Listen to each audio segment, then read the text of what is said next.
Good morning, students.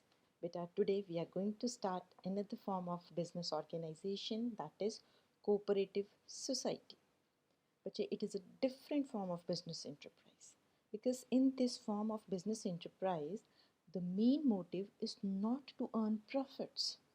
ठीक है, the main motive is not to earn profits, rather the main motive is mutual help of the members of society. जितने भी society के members हैं उन्होंने एक दूसरे की आपस में एक दूसरे की हेल्प करनी है. It works with the principle of each for all and all for each. ठीक है, क्या प्रिंसिपल है? ईच फॉर ऑल, एक बंदा सबके लिए काम करेगा and all for each, and all will be available for each and every member of the society. ठीक है, here they work together and with others for a common purpose. Okay, cooperative society देखते हैं बेटा है क्या ये बच्चे. It is a voluntary association of persons. Voluntary means willingly. People come together willingly to become member of such organization. Voluntary organization or association of persons further who join together with the motive of welfare of members, with the motive of mutual help. एक दूसरे की help करने के लिए they join together and run this type of society बेटा. They associate to protect the possible exploitation of middleman. Middleman जो भी उनकी एक्सप्लॉयटेशन करते हैं मेंबर्स की, मिडलमैन को रिमूव कर दिया जाता है बेटा कोऑपरेटिव सोसाइटीज़ में. होता क्या है, cooperative societies they buy directly from the producers. Producer से डायरेक्टली बल्क में खरीदते हैं और अपने मेंबर्स में डिस्ट्रीब्यूट कर देते हैं बेटा. Otherwise a normal person has to buy from the retailer. ठीक है, बीच प्रोड्यूसर और कंज्यूमर के बीच में होल सेलर्स भी आ जाते हैं, रिटेलर्स भी आ जाते हैं. ये जो मिडल मैन है they start adding the own margin of profit. तो कस्टमर तक गुड्स पहुँचते पहुँचते बहुत महंगी हो जाती हैं बेटा. They exploit the consumers. In order to avoid this exploitation, we can form a cooperative organization. चाहिए क्या हमें? वॉलंटरी मेंबरशिप चाहिए बेटा. Minimum 10 people are required to form such type of society. ठीक है, रजिस्ट्रेशन करवाना ज़रूरी है अंडर कोऑपरेटिव सोसाइटीज़ एक्ट 1912. ठीक है, हर मेंबर कैपिटल कंट्रीब्यूट करता है. जितने भी मेंबर होंगे, मिनिमम 10 चाहिए ना बेटा, जितने भी मेंबर होंगे सब मेंबर्स कैपिटल कंट्रीब्यूट करते हैं. ठीक है, तो ये सोसाइटी को अगर और फंड्स की ज़रूरत है they can get loans from banks as well. तो कोऑपरेटिव सोसाइटी में मिनिमम 10 पीपल चाहिए बेटा. They join together, they come together and the main intention is to help each other, to protect its members from the exploitation of middlemen or intermediaries. Now let us discuss the features of cooperative societies. Fine. The very first feature is voluntary association. The membership of a cooperative society is voluntary. कोई ज़बरदस्ती नहीं है बेटा. जिसका एक जो आना चाहता है, जो बनना चाहता है, अगर उसको लगता है कि उसका कॉमन पर्पस इस एसोसिएशन का मेंबर बन के सर्व हो जाएगा, they can join such an association. चाहिए क्या बेटा? जो भी मेंबर्स हैं उन सब का एक कॉमन गोल होना चाहिए. क्या होना चाहिए? उन सब का एक कॉमन पर्पस होना चाहिए. Then they can come together and form such type of association. ठीक है, अगर कंज्यूमर्स मिलके एसोसिएशन बना रहे हैं, उन सब का कॉमन पर्पस क्या है कि मिडल मैन की एक्सप्लॉयटेशन से बच के डायरेक्टली प्रोड्यूसर से गुड्स लेने और आपस में डिस्ट्रीब्यूट कर देनी है. ठीक है, कई बार फार्मर्स मिलके भी वॉलंटरी एसोसिएशन बना सकते हैं. वो सारे क्या हैं? फार्मर्स. उन सबको लेस रेट पे फर्टिलाइजर चाहिए, रॉ मटेरियल चाहिए, इनपुट्स चाहिए. उन सब का एक कॉमन पर्पस है बेटा. ओके, तो कौन बन सकता है इनका मेंबर? Anybody can become. एक कंडीशन है कि उन सब का एक क्या होना चाहिए? कॉमन पर्पस होना चाहिए. Fine. A person is free to join a cooperative society and he can leave it also. जब चाहे वो इसको छोड़ भी सकता है बेटा. Membership is open to all, irrespective of their religion, caste, or gender. Clear, beta ji? Any person can join such type of society if he or she has common interest. Fine. For example, any farmer can join the agricultural society, or any consumer can join the consumer society. ठीक है। अब कोई consumer farmers की society नहीं ना join करेगा बेटा, he do not need fertilizers और इक्विपमेंट्स टू डू फार्मिंग। तो कंज्यूमर सोसाइटी को ज्वाइन कर सकते हैं, फार्मर्स किसी भी फार्मर्स की सोसाइटी को ज्वाइन कर सकते हैं। हाँ, members they can leave the society whenever they desire, ठीक है, by giving a notice. No restriction on entry of members और एग्जिट ऑफ मेंबर्स। क्लियर है बेटा जी। नेक्स्ट फीचर डिस्कस करते हैं, लीगल स्टेटस। कोऑपरेटिव सोसाइटी की registration क्या है बेटा, कंपलसरी है। Registration is compulsory. फाइन। कौन से एक्ट के अंडर, कोऑपरेटिव सोसाइटीज एक्ट 1912 के अंडर इसकी रजिस्ट्रेशन कंपलसरी है। रजिस्ट्रेशन कराने के बाद होता क्या है बेटा, इसको एक सेपरेट आइडेंटिटी मिल जाती है, separate identity in the eyes of law, ठीक है। This identity is separate from its members, identity to the society which is distinct from its members, यानी members अलग हैं और सोसाइटी की एक अपनी अलग पहचान है बेटा। सोसाइटी अपने नाम पे प्रॉपर्टी परचेज भी कर सकती है, सेल भी कर सकती है बेटा। Society can enter into contracts in its own name, society can open a bank account in its own name. वो बैंक अकाउंट सभी मेंबर्स का नहीं होगा बेटा, ठीक है। कोई प्रॉपर्टी बाय या सेल कर रही society, that do not belong to the members, rather it belongs to the society. Okay बेटा जी। नेक्स्ट क्या कह रहा है, it's existence is not affected by the entry और एग्जिट ऑफ मेंबर्स। मेंबर्स आए या मेंबर्स जाएं, इसके एग्जिस्टेंस पे ऊपर कोई फर्क नहीं पड़ता बेटा। Society can enter into contracts and hold property in its name, ठीक है, खरीद सकती है, अपने नाम पे रख सकती है property. It can sue and be sued by others. अगर कोर्ट में किसी के अगेंस्ट केस फाइल करना है, सोसाइटी अपने नाम से केस फाइल कर सकती है। सिमिलरली कोई आउटसाइड पार्टी सोसाइटी के अगेंस्ट भी केस फाइल कर सकता है। यानी सोसाइटी के ऊपर अगर केस फाइल हुआ, इसका मतलब ये नहीं कि मेंबर्स के ऊपर पर्सनली केस फाइल हुआ है बेटा। Members they are separate and society is separate. Law की नज़र में cooperative society has a separate identity. Fine, once it get registered, registration compulsory है। सोल प्रोप्राइटरशिप में it was not required, partnership में desirable होती है बट कंपलसरी नहीं होती, बट इसमें कंपलसरी है बेटा। Next feature is limited liability. ये बहुत पॉजिटिव पॉइंट है कोऑपरेटिव सोसाइटी का बेटा। जितने भी मेंबर्स हैं, every member has a limited liability. कितनी लिमिट है लाइबिलिटी की, to the extent of amount contributed by them as capital. जितनी कैपिटल इन्वेस्टमेंट उन्होंने करी है, जितने शेयर्स खरीदे हैं उन्होंने कोऑपरेटिव सोसाइटी में, उतनी तक की उनकी लाइबिलिटी लिमिटेड है। यानी कल को अगर इंसॉल्वेंट हो जाती है सोसाइटी, वाइंड अप हो जाती है सोसाइटी, तो आउटसाइड लाइबिलिटीज़ पे करने के लिए मेंबर से उनकी पर्सनल प्रॉपर्टी सेल करने के लिए नहीं कहा जा सकता। Society can not use the personal property और assets of the members. Limit है हर मेंबर की लाइबिलिटी की, कितनी, जितनी कैपिटल उन्होंने कंट्रीब्यूट करी है बेटा, ठीक है। अगर उन्होंने सारे पैसे दे दिए अपनी शेयर्स के against, they are not suppose to give anything to the society. Next feature is control. In cooperative society एक an elected managing committee will take decisions. एक कमेटी डिसाइड कर ली जाती है बेटा, एक कमेटी बनाई जाती है, इलेक्शंस करी जाती हैं बेटा, सारे मेंबर्स डिसाइड करते हैं उस कमेटी में किन मेंबर्स को रखना है। वो कमेटी हमेशा डिसीजंस लेगी बेटा, ठीक है। ये कमेटी कैसे सिलेक्ट होगी, वोटिंग कराई जाती है बेटा, कुछ लोगों को उस कमेटी का मेंबर बना दिया जाता है and they take decisions. The right to vote gives the members a chance to choose the members who will constitute the managing committee, ठीक है। हर मेंबर को वोटिंग राइट दिया जाता है बेटा।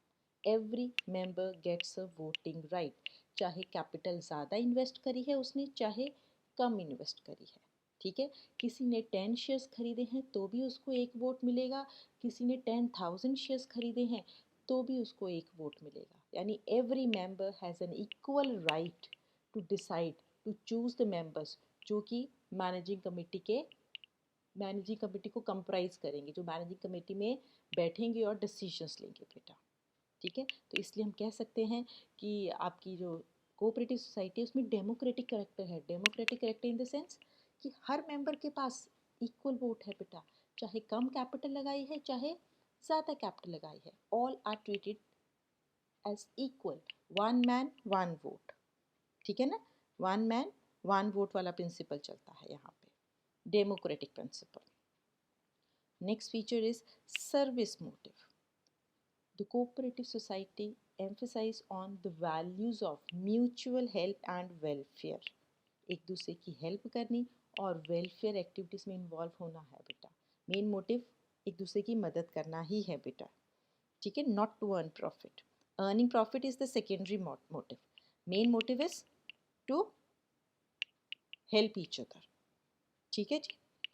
इफ एनी सरप्लस, अगर वैसे तो प्रॉफिट्स नहीं होते इनको बेटा, बट स्टिल अगर प्रॉफिट्स होते हैं, if any surplus is generated as a result of its working, as a result of its operations, it will be distributed among all the members, ठीक है. ये मेंबर्स में क्या हो जाएगा, डिस्ट्रीब्यूट हो जाएगा अगर प्रॉफिट हो रहे हैं तो, ठीक है. इनका मेन क्राइटेरिया प्रॉफिट अर्न करना है नहीं बेटा, बट इन केस अगर प्रॉफिट्स होते हैं वो सभी मेंबर्स में डिस्ट्रीब्यूट हो जाएंगे बेटा. फाइन, क्लियर है बेटा features. Now let us move to the merits of cooperative society. फ़ायदे क्या हैं बेटा, एडवांटेजेस क्या हैं. First is equality in voting rights. Democratic principle follow होता है बेटा यहाँ पे, one man one vote, irrespective of the amount of capital, ठीक है. Irrespective of the amount of capital मतलब कैपिटल चाहे कम लगाई है चाहे ज़्यादा लगाई है, हमने वो नहीं देखना बेटा. Every person has an equal chance to participate in the management, ठीक है. डेमोक्रेटिक सिस्टम फॉलो होता है. नेक्स्ट मेरिट क्या है, limited liability. Liability cooperative organisation में मेंबर्स की क्या है, लिमिट है. कितनी लिमिट है, to the extent of their capital contribution, ठीक है. अगर लॉसेस होते हैं तो creditors can not have any claim on the personal property of the members.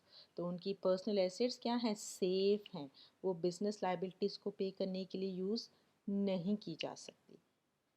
Clear बच्चे. Next, stable existence. Cooperative society has a separate legal existence beta. The death, insolvency or incapacity of any member, किसी भी member को कुछ भी हो जाता है बेटा, it will not affect the existence of society. Soul proprietorship में क्या होता था बेटा, अगर ओनर की डेथ हो गई, ठीक है, वो इंसॉल्वेंट हो गया, बिजनेस गया बेटा. पार्टनरशिप में एक पार्टनर की डेथ हो गई, एग्रीमेंट पुराना तो ख़त्म हो जाता है, अगर बाकी पार्टनर्स कंटिन्यू करना चाहें तो नया एग्रीमेंट बनता है बेटा. पार्टनरशिप डिसॉल्व हो जाती है किसी एक पार्टनर के एडमिशन से या रिटायरमेंट से, बट इसमें मेंबर्स की डेथ, उनकी इंसॉल्वेंसी, उनकी इनकेपेसिटी किसी भी तरीके से बिजनेस की वर्किंग को अफेक्ट नहीं करती.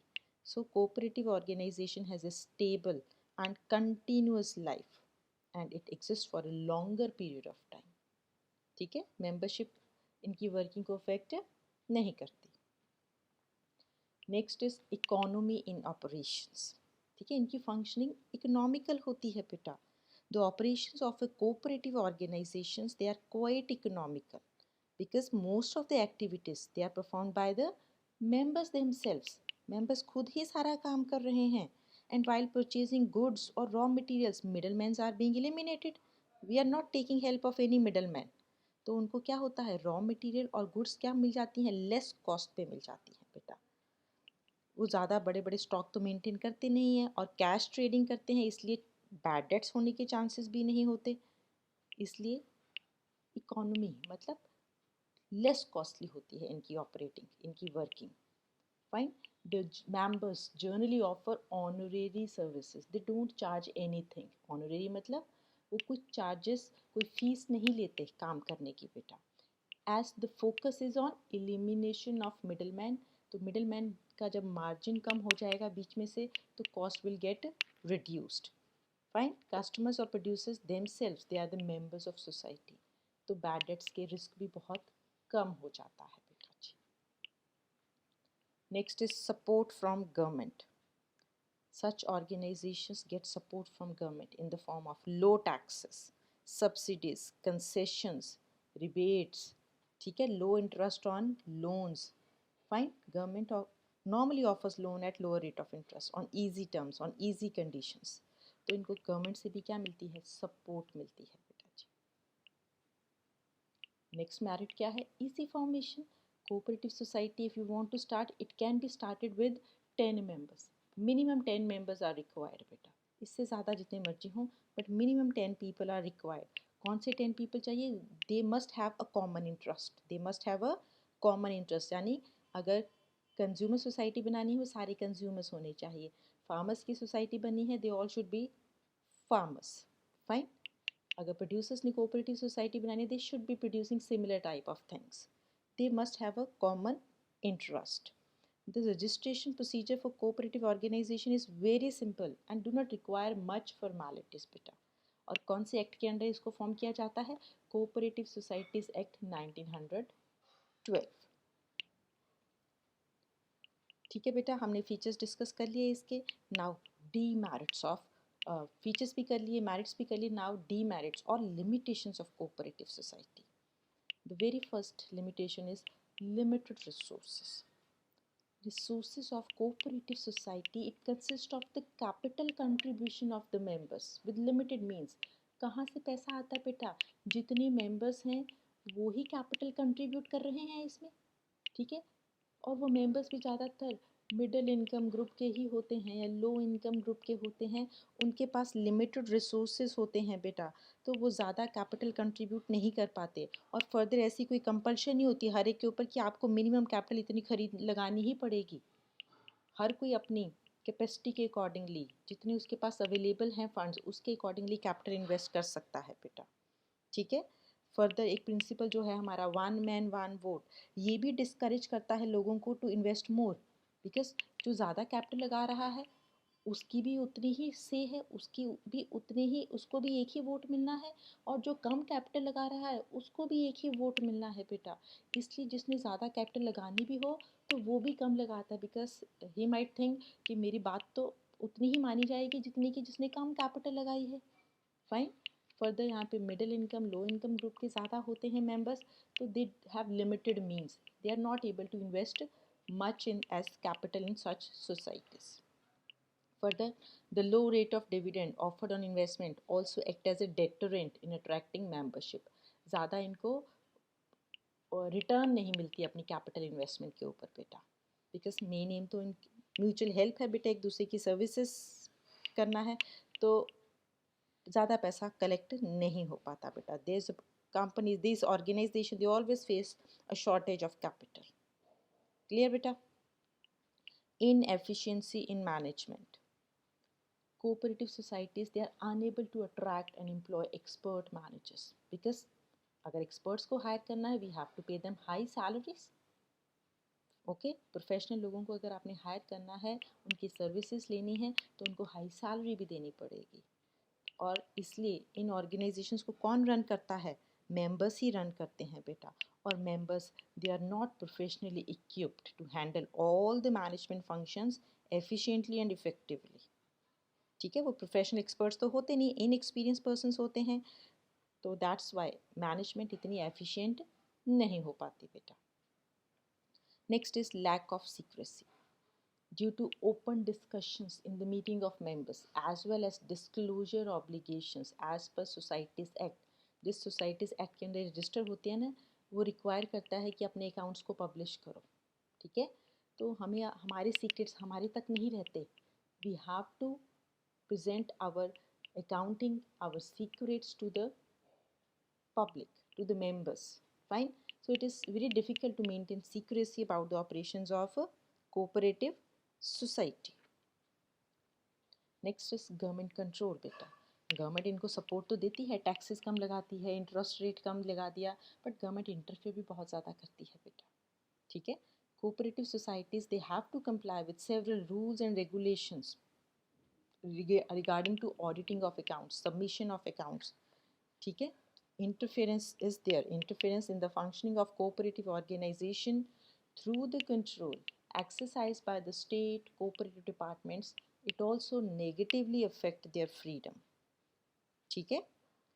गवर्नमेंट फ्री में उनको कंसेशन इंटरेस्ट लेस रेट पे इंटरेस्ट या रिबेट्स नहीं दे रही बेटा, गवर्नमेंट उनको बाउंड भी कर देती है बहुत सारी रिस्ट्रिक्शंस के साथ, ठीक है। उनको रूल्स रेगुलेशंस फॉलो करने पड़ते हैं, उसके बिना गवर्नमेंट उनको कोई patronage as a patron act नहीं करती, गवर्नमेंट उनको सपोर्ट नहीं देगी, तो एक्सेसिव गवर्नमेंट इंटरफेरेंस होती है।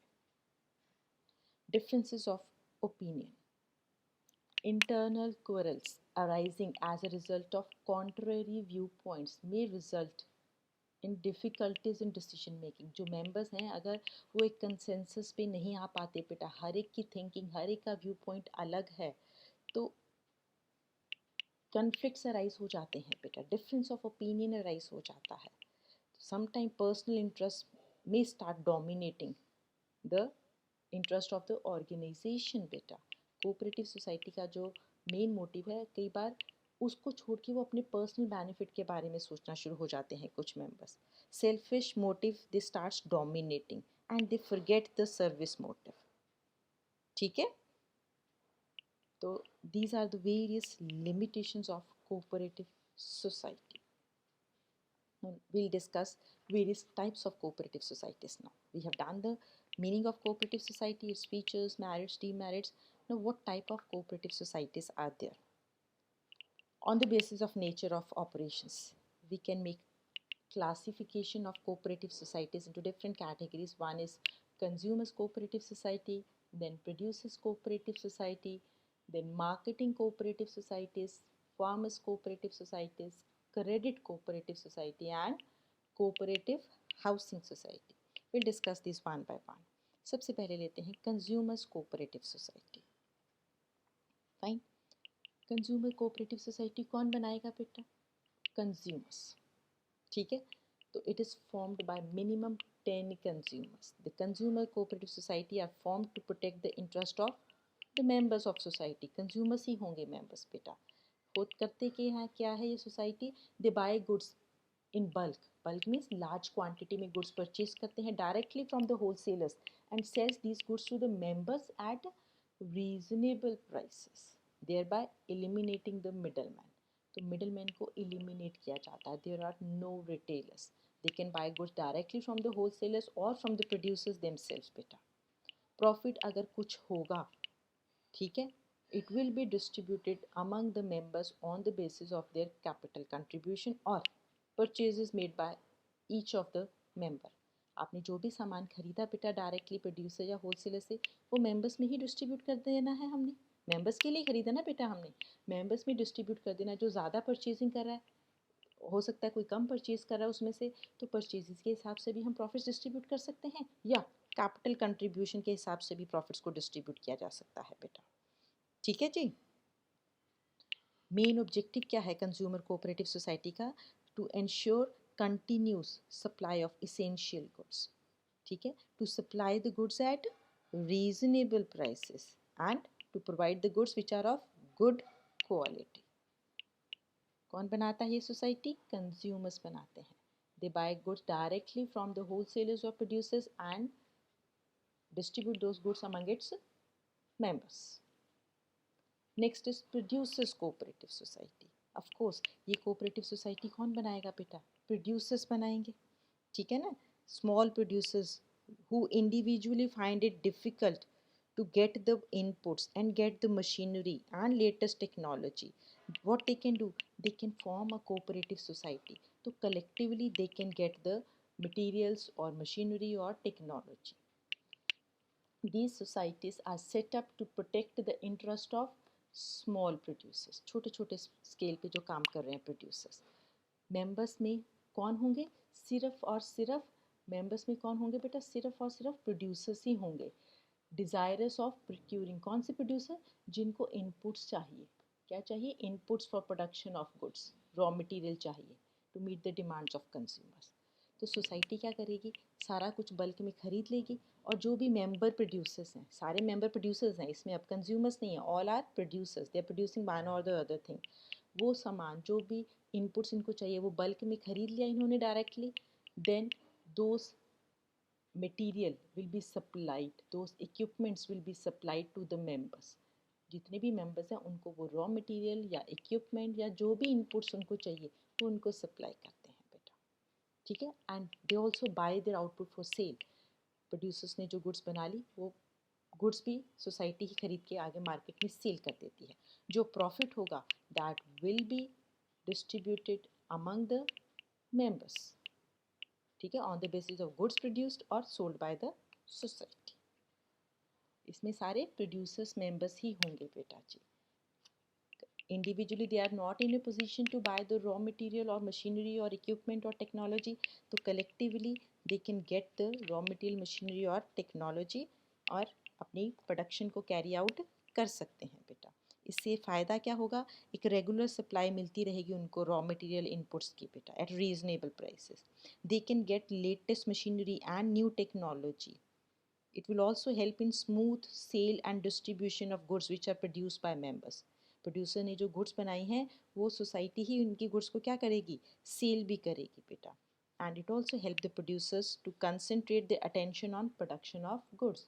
सोसाइटी उनके लिए सब कुछ खरीदेगी, प्रोड्यूसर्स अपनी पूरी अटेंशन गुड्स की प्रोडक्शन के ऊपर लगाएंगे. Next is marketing cooperative society. ठीक है, इस सोसाइटी में कौन होता है बेटा, इसमें भी स्मॉल प्रोड्यूसर्स होते हैं जो कि इंडिविजुअली गुड्स को सेल करने की पोजीशन में नहीं है. ठीक है, इन्होंने प्रोडक्शन के लिए इनको कुछ नहीं चाहिए, they want to sell their goods, but individually he or she, small producer he or she is not in a position to sell their goods. उनके पास कोई शॉप नहीं है. ठीक है, सिटी में जाके सेल करना है, they don't have enough means of transportation to carry their output to the cities. They have to be dependent on middle man. Middle man उनको कम पैसे देते हैं और खुद ज़्यादा प्राइस चार्ज करते हैं कंज्यूमर से बेटा. तो छोटे छोटे प्रोड्यूसर जिनको अपनी गुड्स को सेल करना है and they are not in a position individually to sell them, तो वो क्या करते हैं, एक सोसाइटी बना लेते हैं बेटा. ठीक है, और सारी गुड्स को क्या कर लिया जाता है, एक पूल बना लिया जाता है. हर सारे प्रोड्यूसर्स अपनी गुड्स इकट्ठी करते हैं वहाँ पे और एक कॉमन पूल बना लिया जाता है, फिर उन गुड्स को मार्केट में सेल किया जाता है बेटा. ठीक है, the output of all the small producers is brought together and sold at the best possible price. इससे क्या होगी, उनकी बार्गेनिंग पावर स्ट्रॉन्ग हो जाती है बेटा. फाइन, देखते हैं. such societies are established to help small producers in selling their products. Products को बनाने के लिए नहीं है ये सोसाइटी, ये प्रोडक्ट्स को सेल करने के लिए है बेटा. मेंबर्स कौन से होंगे, प्रोड्यूसर्स होंगे बेटा. कौन होंगे, small producers are the members who wish to obtain reasonable, वो चाहते हैं कि उनको रीजनेबल प्राइस मिले फॉर देयर आउटपुट. क्योंकि जब वो मिडल मैन को देते हैं, मिडल मैन उनको बहुत कम प्राइस देते हैं बेटा, और फाइनली जाके वो कंज्यूमर से ज़्यादा प्राइस चार्ज करते हैं. तो सोसाइटी का मेन एम क्या है, to eliminate middle man. Middle man को क्या कर देना है, एलिमिनेट कर देना है. Fine, how does it work, it pools the output of individual members. सारे मेंबर्स के आउटपुट को, प्रोडक्शन को, they it is brought together. ठीक है, और ट्रांसपोर्टेशन का काम, वेयर हाउसिंग का काम, पैकेजिंग का काम, सब कुछ सोसाइटी में किया जाता है बेटा जी. ठीक है, और profits they will be distributed according to each members contribution to the pool of output. जिसकी गुड्स ज़्यादा बिकी हैं बेटा उसको ज़्यादा मिलेगा. Of course profits will be distributed among the members not equally. It depends on the contribution of each members to the pool of output. Output मतलब जो प्रोडक्ट उन्होंने सेल के लिए दिए हैं, पूल में डाले हैं, सेल के लिए रखे हैं, तो उसके अकॉर्डिंगली उनको प्रॉफिट्स में हिस्सा मिलेगा बेटा. फाइन, तो इसका फ़ायदा क्या होगा, it will help in continuous and favourable market for the output of its members. Members को गुड्स को सेल करने की चिंता करने की ज़रूरत नहीं है. It will be done through society. Reasonable price भी मिलेगी, बेस्ट प्राइस मिलेगी rather. It also help them to provide this transportation, warehousing, packaging, all that. Honest trading practices होंगी बेटा. Middlemen will be eliminated. That is cooperative society. Marketing cooperative society. Next is farmers cooperative society बेटा. As it is clear from the name itself, ये society कौन बनाएंगे, farmers बनाएंगे. ठीक है, छोटे छोटे farmers, small farmers, they join together. बेटा हमारे कंट्री में बहुत सारी फ्रेगमेंटेड स्मॉल होल्डिंग्स हैं, छोटे छोटे पीसेस ऑफ लैंड है लोग फार्मर्स के पास. तो थोड़े थोड़े पीसेस पे they are not able to do farming in a proper way. उनको बड़े फार्म लैंड्स चाहिए बेटा. तो छोटे छोटे जो फार्मर्स हैं वो क्या करते हैं, अपनी फार्म लैंड्स को क्या कर लेते हैं, कलेक्टिवली पूल कर लेते हैं. तो बड़ी फार्म लैंड पे हम ज़्यादा प्रोडक्शन कैरी आउट कर सकते हैं बेटा. ठीक है, तो इसमें हम पूलिंग करते हैं किसकी, लैंड की, और वहाँ पे लार्ज स्केल पे फार्मिंग करी जाती है. क्लियर है बेटा. देखते हैं क्या होता है इसमें. Such societies are established to protect the interest of farmers by providing better inputs. ठीक है, फार्मर्स को क्या चाहिए? एक तो लैंड चाहिए ज़्यादा, और क्या चाहिए उनको? फर्टिलाइजर्स चाहिए, सीड्स चाहिए, इनपुट्स चाहिए गुड्स को प्रोड्यूस करने के लिए, ठीक है, फार्मिंग करने के लिए। तो रीजनेबल कॉस्ट पे उनको फर्टिलाइजर, सीड्स, ये सब प्रोवाइड करे जाते हैं बेटा। मेंबर्स में कौन होंगे? ऑफ कोर्स फार्मर्स ही होंगे, who wish to jointly take up farming activities. ठीक है, वो जॉइंटली फार्मिंग एक्टिविटीज़ करना चाहते हैं बेटा। Fine, collective farming, they want to go for collective farming. Aim क्या है? To get the benefits of large scale farming. Large scale farming के बेनिफिट्स लें, इससे क्या होगी? उनकी प्रोडक्टिविटी इंक्रीज होगी। ठीक है, such societies they also provide good quality seeds, fertilizers, machinery and other modern techniques for use in the crop cultivation. जो भी फार्मर्स को चाहिए बेटा, seeds, machinery, fertilisers, better techniques, ताकि बेटर यील्ड हो क्रॉप की, वो सब कुछ प्रोवाइड किया जाता है। ठीक है, तो this helps the farmers in improving the yield. इससे फार्मर्स की यील्ड मतलब आउटपुट बढ़ेगी बेटा, क्रॉप ज़्यादा ग्रो होगी, एंड रिटर्न्स, हायर रिटर्न्स भी मिलेंगी, ज़्यादा प्रॉफिट भी होंगे फार्मर्स को। और साथ ही साथ में और क्या ये प्रॉब्लम सॉल्व करती है? It solves the problem associated with the farming on fragmented land holdings. Fragmented land holdings means छोटी छोटी land holdings पे जब वो farming कर रहे थे, they were not able to get much benefits. ठीक है, ज़्यादा प्रोडक्टिविटी भी नहीं हो रही थी, उनकी एफर्ट्स भी बहुत ज़्यादा लग रहे थे। जब कलेक्टिवली काम करेंगे, लार्ज स्केल पे काम करेंगे, उनकी कॉस्ट भी कम हो जाएगी और प्रोडक्टिविटी बढ़ जाएगी बेटा। तो ये सब प्रॉब्लम्स को दूर करने के लिए फार्मर्स की एक सोसाइटी बना सकते हैं, that is farmers cooperative society. Now next is credit cooperative society. ठीक है, ये कौन बनाता है? इसमें वो लोग आते हैं बेटा, those who have limited means, who find it difficult to arrange loans and funds. जिनको लोन वगैरह लेने में प्रॉब्लम आती है, नॉर्मल बैंक से लोन लेते हैं तो bank high rate of interest charge करता है और बैंक सिक्योरिटी भी मांगता है बेटा। ठीक है, तो those who are not in position to raise loans from banks or arrange funds from banks or other institutes, they can form a credit cooperative society. Fine. करती क्या है ये society? It is establish for providing easy credit on reasonable terms to the members. अपने members को credit मतलब उधार पे पैसा देती है, रीजनेबल टर्म्स, ज़्यादा हाई रेट ऑफ इंटरेस्ट नहीं होता। It is not security oriented कि सिक्योरिटी दोगे, कोई चीज़ गिरवी रखोगे तो ही देंगे, ऐसी कंडीशंस भी नहीं होती बेटा। ठीक है, the members comprise of persons. अब मेंबर्स कौन होंगे? जिनको फाइनेंशियल हेल्प की ज़रूरत है, who seek financial help, those who are in need of money, those who want loans, borrowings, वो लोग मिलके ये सोसाइटी फॉर्म करते हैं। एम क्या है सोसाइटी का? To protect the members, members को प्रोटेक्ट करना, किससे? From the exploitation of money lenders. गाँव में मनी लेंडर्स होते हैं बेटा, उनसे प्रोटेक्ट करना, और हाई रेट ऑफ इंटरेस्ट ना लगे बेटा। Such societies provide loans to the members. क्या देती है सोसाइटी? अपने मेंबर्स को लोन देती है। पैसा कहाँ से आता है इन सोसाइटी के पास? जो हर मेंबर ने अमाउंट कलेक्ट करी है ना एज कैपिटल, हर मेंबर को कैपिटल लगानी है बेटा, उसी में से जिसको ज़रूरत है पैसों की, उसको हम लोन दे देते हैं बेटा, और लेस रेट ऑफ इंटरेस्ट पे दिया जाता है लोन। क्लियर है बेटा? Funds are arrange from the capital which is contributed by the members. उसी में से बारी बारी हम जिसको रिक्वायरमेंट है पैसों की, उसको हम लोन के फॉर्म में दे सकते हैं। Next society is cooperative housing society. ठीक है, it is form to provide residential accommodation to its member. Housing, उनके घर बनाने में हेल्प करती है बेटा। करती क्या है societies? They purchase big plots of land, construct flats on that and sell those flats to its members on installments. Clear है? कुछ सोसाइटीज़ क्या करती हैं, लोन दे देती है अपने मेंबर्स को ताकि वो खुद अपने घर बना सकें बेटा। क्लियर है बेटा? या तो घर बना के उनको इंस्टॉलमेंट्स पे उनको दे देते हैं मेंबर्स को कि इंस्टॉलमेंट्स पे धीरे धीरे पेमेंट करते रहें, या उनको लोन्स देते हैं so that they can themselves construct their houses. इस तरह की सोसाइटीज़ बेटा अर्बन एरियाज़ में बहुत पॉपुलर होती हैं। Such societies are establish to help people with limited income to construct houses at reasonable cost.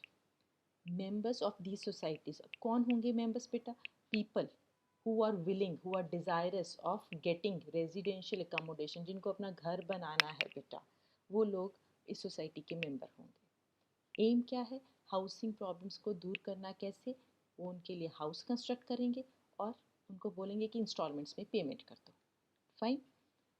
These societies construct flats or provide plots, plots भी दे सकते हैं, to members on which members can construct the houses as per their choice. अगर plots भी नहीं देते, उनको loan दे सकते हैं ताकि वो अपने घर बनाने के लिए अपने हिसाब से वो अपने घर की कंस्ट्रक्शन कर सकें बेटा। तो इससे फ़ायदा क्या है बेटा? मेंबर्स को रेजिडेंशियल अकोमोडेशन मिल जाती है, एट लोअर कॉस्ट मिल जाती है। ओके, तो these are the various types of cooperative societies. Fine. Cooperative societies में मिनिमम 10 मेंबर्स चाहिए बेटा। डिपेंड करता है आप किस तरह की सोसाइटी बना रहे हो, उसके हिसाब से ही मेंबर्स होंगे।